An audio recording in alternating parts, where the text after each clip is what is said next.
Bien, arratsaldeon, mil esker etortzeagatik, ongi etorri.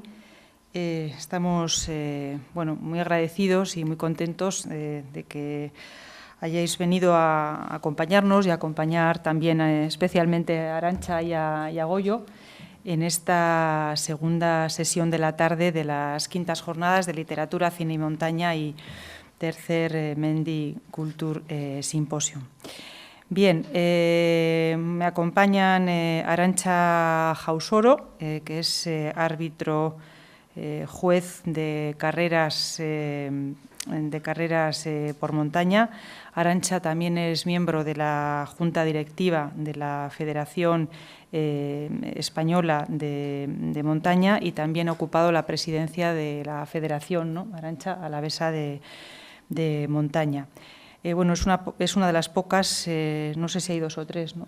Dos, pues ella y otra, árbitros jueces de carreras por montaña, y nos va a hablar, pues ahí aparece en el programa el título de su exposición, Mujeres en Hiru Haundiak, los tres grandes, evolución de la participación femenina en ultratrails de montaña. Y pues nos va a hablar el título indica bien cuál es el tema de su exposición y que se centra en esta prueba, que es una de las más duras del Estado, como luego nos va a explicar ella muy bien.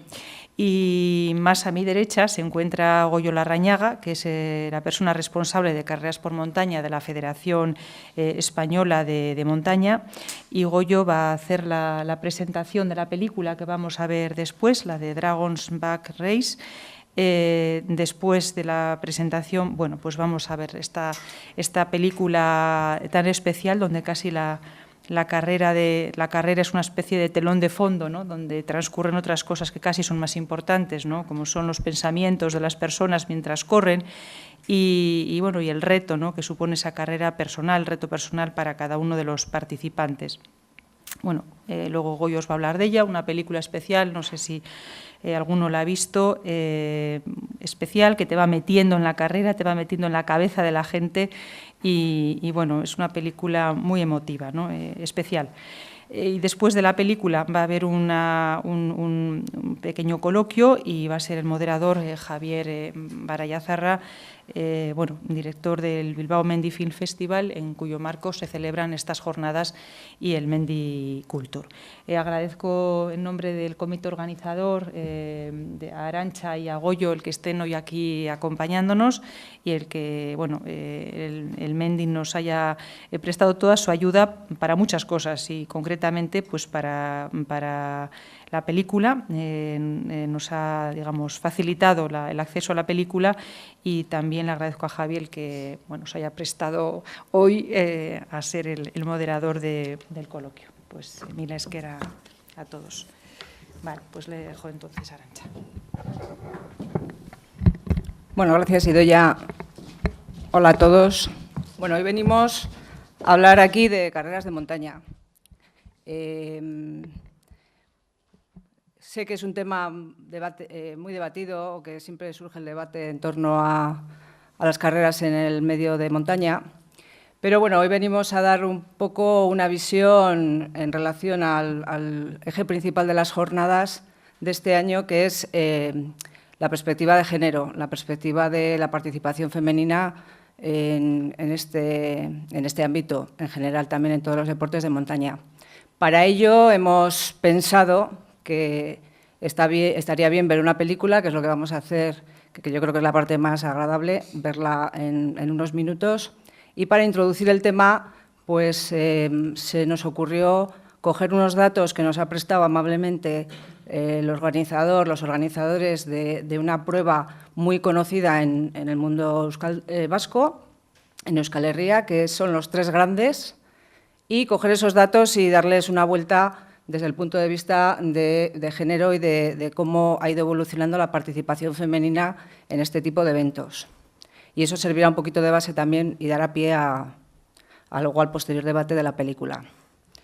Entonces, como os he dicho, hemos cogido estos datos que nos ha facilitado la Sociedad Excursionista Mano Iradier, que son los que llevan casi 30 años organizando esta prueba, que es una de las más duras del calendario, no solo vasco, sino también estatal. Luego explicaré un poco, quizás para los que no la conocéis, en qué consiste. También debo advertir que los datos no son todos los sólidos que se podrían pedir en un análisis de este tipo. Primero, porque muchas veces hablamos de inscripciones, otras veces hablamos de participantes, otras veces hablamos de los que acaban. Entonces, bueno, hay distintos tipos de medidas que más o menos nos van a dar una visión general, pero que desde el punto de vista metodológico quizás no son del todo sólidos.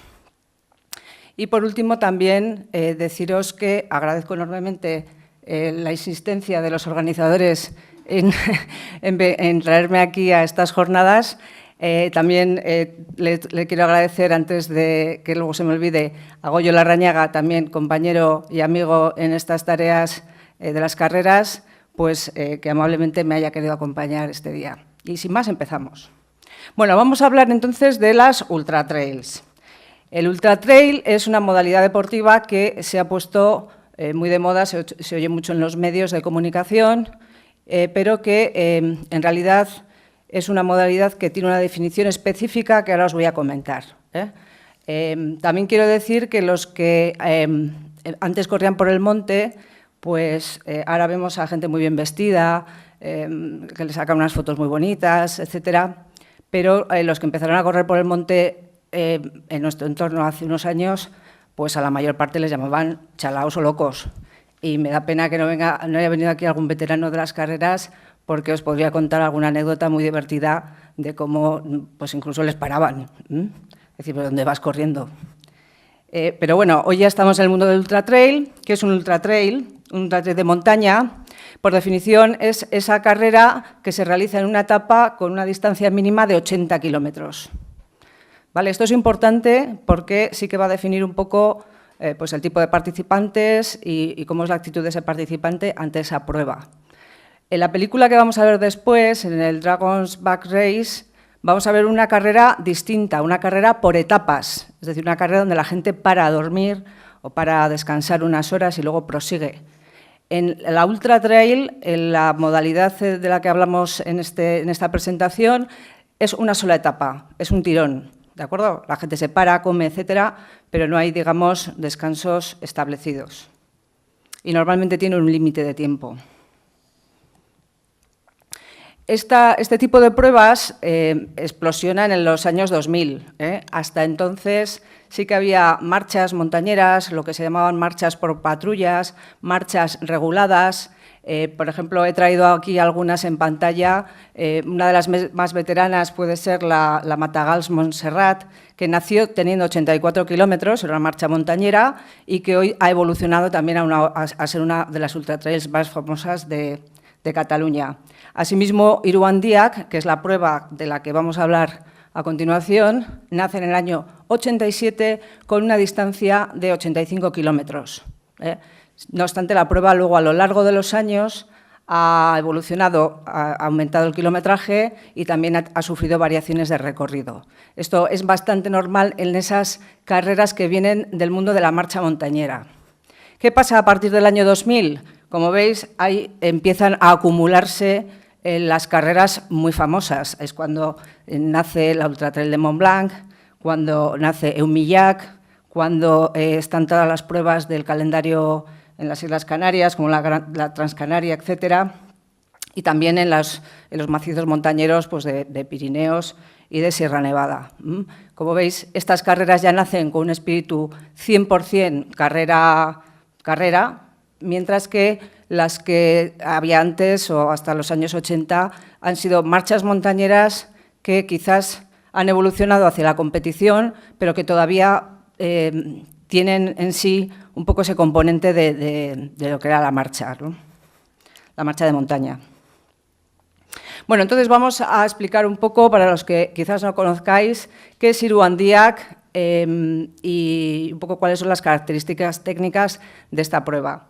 Como os he dicho, es una prueba que nace en el año 87, con una distancia de 85 kilómetros, pero que hoy en día tiene 100 kilómetros, hay un plazo o hay un límite de horario de 24 horas para completarla y tiene un desnivel muy importante acumulable. Es decir, subes 5.126 metros y bajas 5.084. ¿Esto qué quiere decir? Esto quiere decir que participar y terminar Iruandiak es uno de los retos deportivos pues, más importantes al que puede enfrentarse una persona a la que le guste la montaña, tanto desde el punto de vista de marcha montañera como de competición de carrera. Es dura no solo porque es larga, es decir, son 100 kilómetros, sino también porque, como veis, el perfil del recorrido, lo que veis arriba a la derecha, es una auténtica sierra rompepiernas. Es decir, aquí lo que te desgasta no solo es la distancia, sino también el desnivel.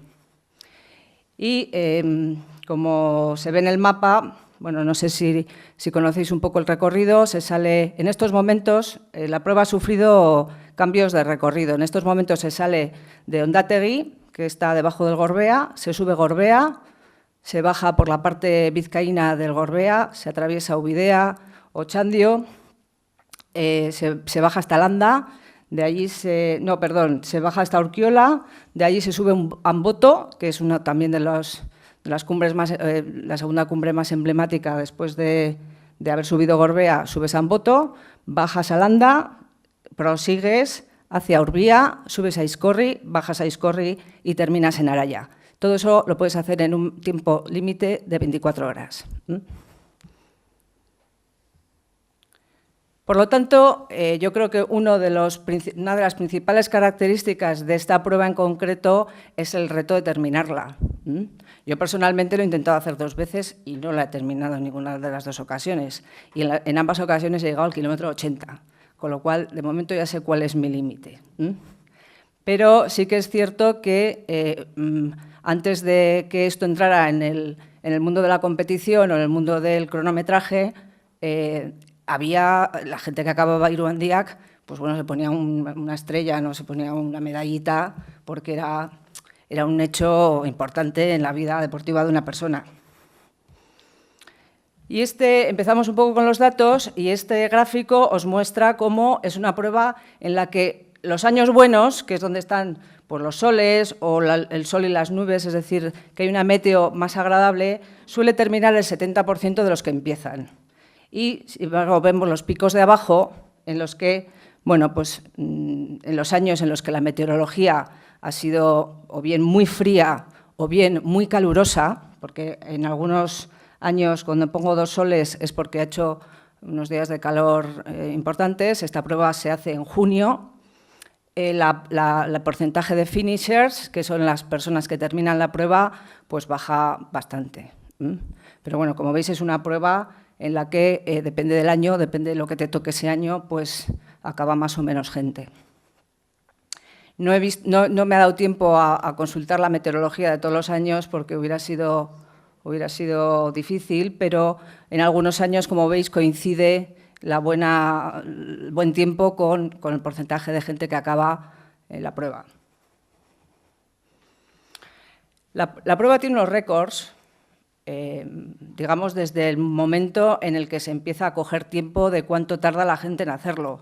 Como os he dicho al principio, los datos de tiempos no son desde el principio, porque antes no se cronometraba, pero desde que la prueba tiene un cronometraje y se controla el tiempo de cada participante, pues lógicamente se entra un poco en el debate del récord, ¿no?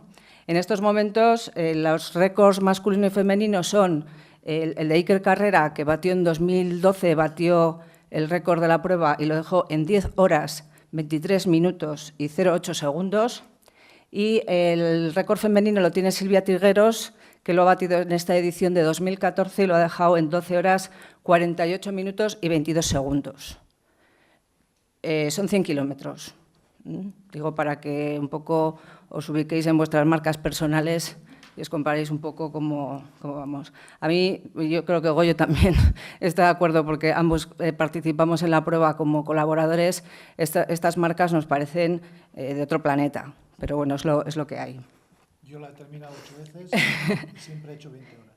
Bueno, ¿vale? Entonces, si algunos aspiramos a terminarla en 24 y hay gente que la hace en 10, pues os dais cuenta de las diferencias.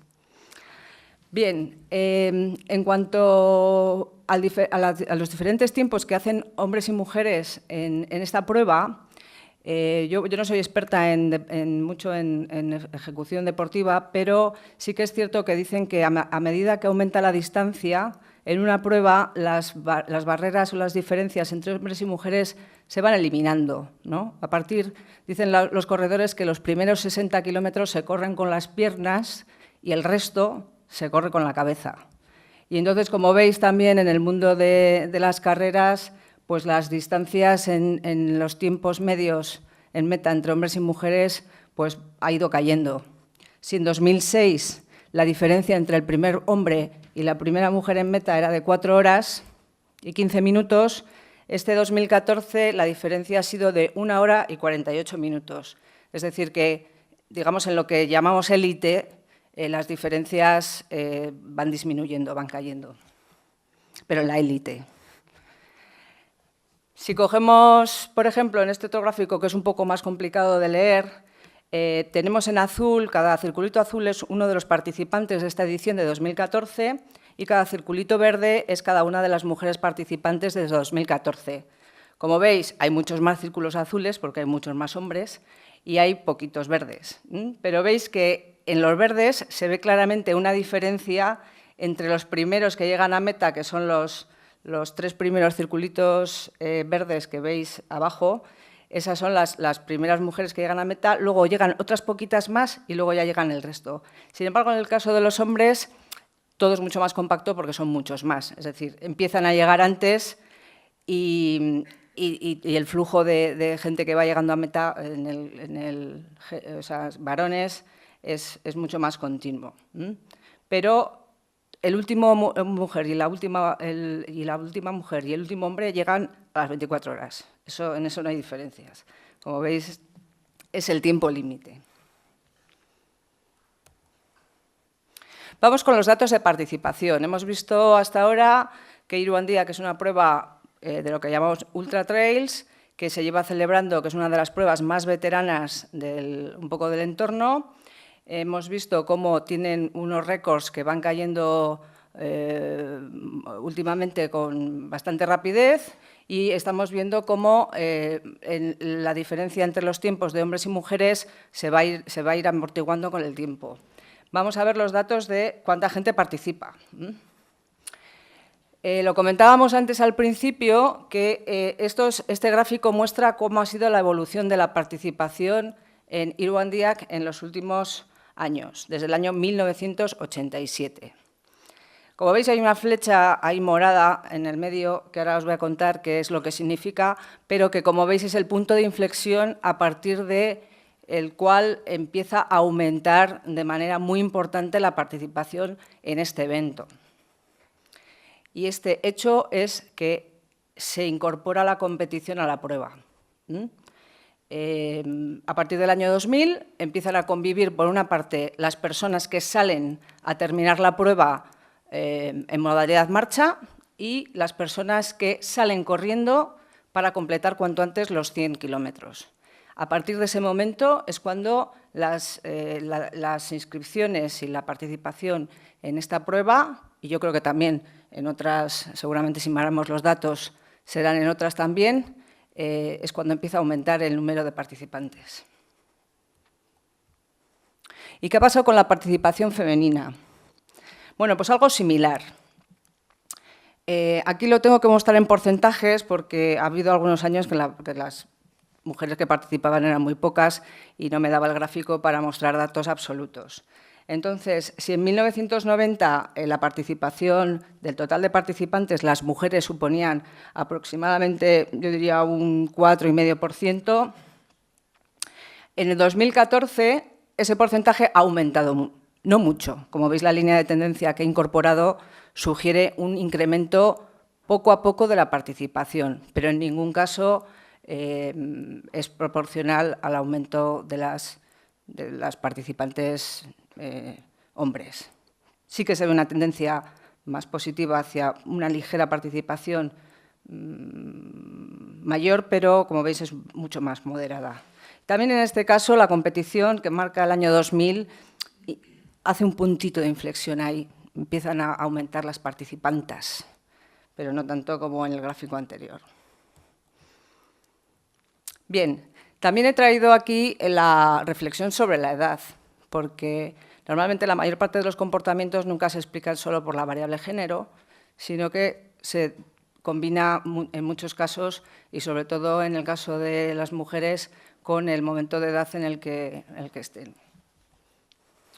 Aquí vemos que la participación de las mujeres, la media en 2014 ha sido de las mujeres de 36 años y de los hombres de 38, es decir, hombres un poquito más, pero muy poco.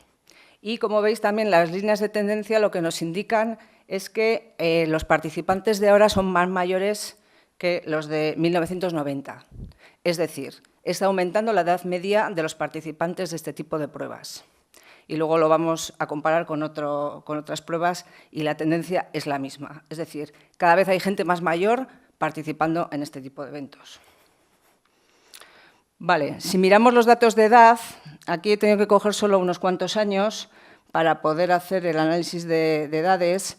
En verde tenemos el año 1990, en azul tenemos el año 2000, en verde clarito el 2010 y en azul clarito el 2014. Y ahí lo que vemos es que por años, en el caso de las mujeres, aumentan todas las categorías de edad, prácticamente todas, a partir de los 20. Y en el caso de los hombres también está aumentando la participación, sobre todo a partir de los 30 años. Como os he dicho, es una tendencia clara no solo a que cada vez participan más mujeres, sino a que cada vez la edad media de los participantes es mayor. ¿Esto hacia dónde nos va a llevar? Como os he dicho, esto nos va a llevar a lo siguiente. En Iruandía, que en estos momentos está participando un 5% de los participantes, y perdonad la redundancia, son mujeres. En otra prueba de máxima relevancia en el calendario, como es la Ultra Trail de Mont Blanc, en este año 2014, el porcentaje de participación femenina era del 8,14. Si nos vamos a Estados Unidos, a otra prueba también de 162 kilómetros, que es la Hard Rock, vemos que el porcentaje sube hasta el 11%, algo más. Y si nos vamos a la Ultra Trail del Monte Fuji, en Japón, vemos que las mujeres suponen un 15%. ¿Qué quiere decir esto? Yo creo que lo que nos está indicando es que todavía hay un margen de aumento de la participación femenina en este tipo de pruebas. La Iruandía todavía tiene un porcentaje muy pequeño. Supongo que esto se relacionará pues, también con otros factores relacionados con la participación femenina en otros ámbitos, no solo deportivos. Y como os he dicho antes también, si hemos visto la participación femenina tiene todavía recorrido por aumentar, también otro dato interesante es que la evolución de la edad media va a seguir aumentando. Como veis, en Iruandiak lo hemos visto, aquí la media de participantes, de los participantes está en 36 años de las mujeres y en 38 de los hombres. Si vamos a saltarnos al Ultra Trail del Mont Blanc, porque solo he encontrado las edades de la primera y del primero. El primero fue Kilian Jornet, que tiene 27 años, y la primera creo que fue una americana que tenía 39. Pero tanto en Estados Unidos como en Japón veis que las edades ya superan los 40 años, la edad media de los participantes. ¿Esto qué nos dice? Pues como he dicho antes, que todavía van a seguir aumentando las mujeres participantes en este tipo de superpruebas de ultrarresistencia, que van a crecer los participantes de 40 y más años y que, en general, las carreras de montaña, en sus distintas modalidades, están experimentando todavía un crecimiento que todavía tiene recorrido.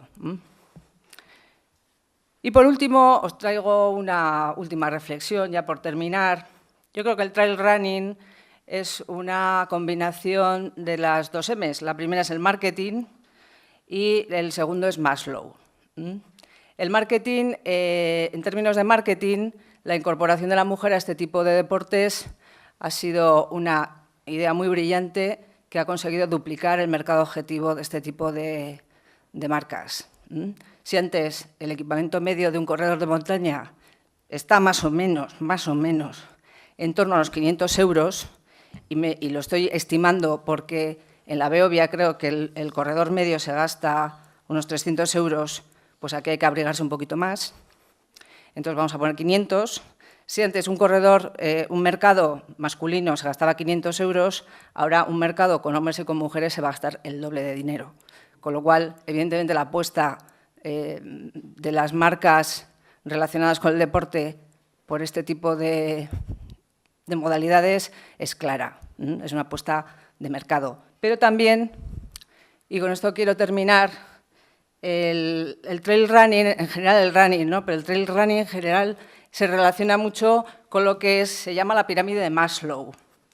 Maslow definió hace ya muchos años que en el mundo de las necesidades del ser humano, la base de la pirámide es cuando uno tiene que comer, tiene que calentarse, tiene que buscar un techo para cobijarse. A medida que va satisfaciendo esas necesidades, se le van planteando otras necesidades nuevas. Necesita tener un entorno seguro, necesita que le estimen, que le quieran.